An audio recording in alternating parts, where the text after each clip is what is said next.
Hello, I'm Daniela Jones, a research assistant professor in biological and agricultural engineering at North Carolina State University. I also hold a joint appointment with Idaho National Laboratory. For this conference, I'm presenting a research collaboration between AiChE and Idaho National Laboratory as part of our efforts to harmonize the assumptions we make for our feedstock logistic models. That includes figuring out the likely end plant scenario for blended feedstock conversion and preprocessing in the US. The work presented here is translated into a manuscript to be published soon, and where my PhD student, Tasmin, is the first author. We already know that there are some areas in the US where locating a biorefinery will not make economical sense, but a preprocessing depot facility would perhaps be the option to be able to collect the biomass in such areas. These depots would deliver densified biomass to biorefineries for processing them into biofuels and/or bioproducts. On the other spectrum, in areas where biomass is abundant, preprocessing would take place at the biorefinery, and hence a depot would be co-located with a biorefinery.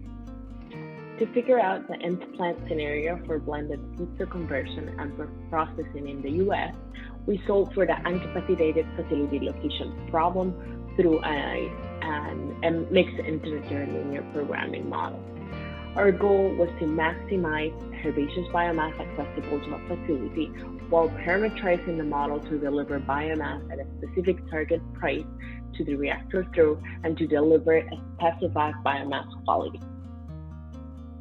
We assumed that biomass will be preprocessed into a pellet format at depot facilities. We analyzed corn stover and switchgrass as feedstock to biorefineries with a capacity of 725,000 dry tons per year. The capacities for the preprocessing depots that we assumed varied between 25,000 and 725,000 dry tons per year. We included the cost at the farm gate, storage, handling, processing, transportation, ash and moisture dockage as part of our operational costs to deliver biomass to the reactor throat. As you guys can see, the highest fixed cost per ton is the processing cost at nearly $20. We used the county-level resource assessment presented by AiChE as inputs for available corn stover and switchgrass for different key years, 2022, 2030, and 2040. Additionally, we let our model decide the optimal between two different harvesting practices for corn stover based on the publication by Langholm et al. While a two-pass harvesting practice collects about 4% less ash than a three-pass, the yield for corn in a two-pass system is also 49% less. Going back to the assumptions in our model, these different harvesting practices are also reflected in our operational costs, with the cost of storage for two-pass being 13 cents per ton higher than the three-pass corn stover.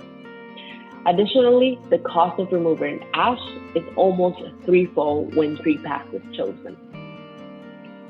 Our model identified the optimal combination of feedstock types at each biorefinery to achieve a targeted quality based on the 2018 biochemical design case by NREL. Greater than or equal to 59% of carbohydrates, greater than or equal to 20% moisture, and less than or equal to 5% ash content. As per the 2018 biochemical design case by NREL also, the near-term goal of $3 per gallon gasoline equivalent could be reached with an average of $79 per dry ton delivered to the pretreatment reactor throat. We use this value as target price for our model. All these inputs went as decision variables to our model to maximize herbaceous biomass accessible to a facility while delivering biomass to an average target price to the reactor throat and to deliver a specified biomass quality. For this analysis, we created different scenarios that represented the different quantities of available biomass or different years in the billion-ton study. Scenarios 1 through 3, from top to bottom, represent years 2022, 2030, and 2040. As expected, the number of facilities located increased, with increases in biomass available. It's interesting to note that for the most part, the model chooses about 25% of total biomass collected to be corn stover harvested with 3 passes, in yellow, regardless of the total available biomass. But from scenario 1 through 3, the 2-pass corn stover is displaced by the collection of switchgrass. In these maps, depots are represented with red circles, and the size of the circles represent the size of the depots. Biorefineries are represented as triangles. As expected, biorefineries are first located in the Midwest if we look at scenario 1, and as biomass availability increases in the US to scenario 2 and scenario 3, some biorefineries are located near the coastal region of the Southeast. Because the model solved for multiple biorefineries totaling an average of $79 per ton delivered to a biorefinery throat, some biorefineries had biomass delivered at lower than or equal to $79 per ton. And in this graph, these are represented as blue triangles. And then triangles in yellow represent biorefineries located with biomass delivery greater than $79. While the model located one biorefinery with total biomass delivered at $102 per ton in scenario 3, the average of all tons delivered to a biorefinery nationwide were $79 per ton.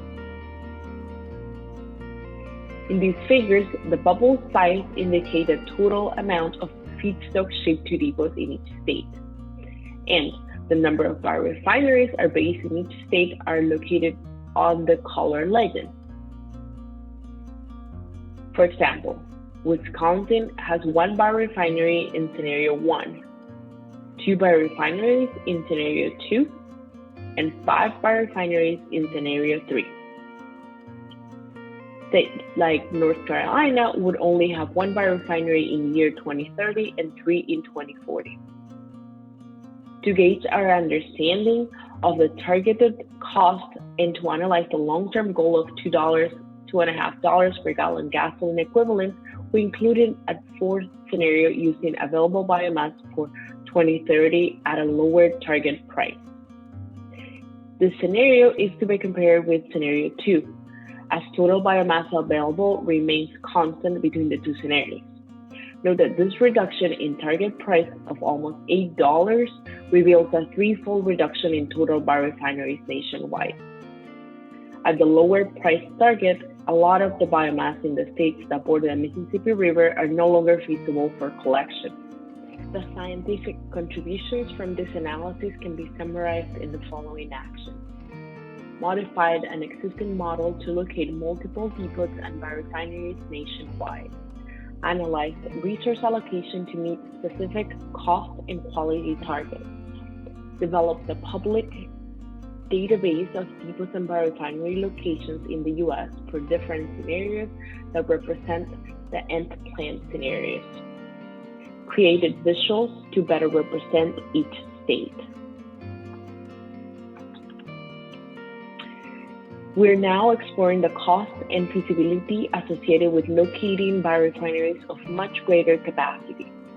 We posit that a biorefinery of 82 million dry tons per year, powered by nuclear energy, may be able to fully compete with petroleum-based fuels. So far, we were able to locate 4 biorefineries with an average biomass delivery cost to the reactor's throat of $102 per dry ton using biomass availability for year 2040. I'd like to finish by acknowledging our funding sources and professionals from SAS, INL, MIT, and Michigan State University. Thank you for your attention, and I look forward to your questions on Friday, November the 20th at 8 a.m. Pacific time.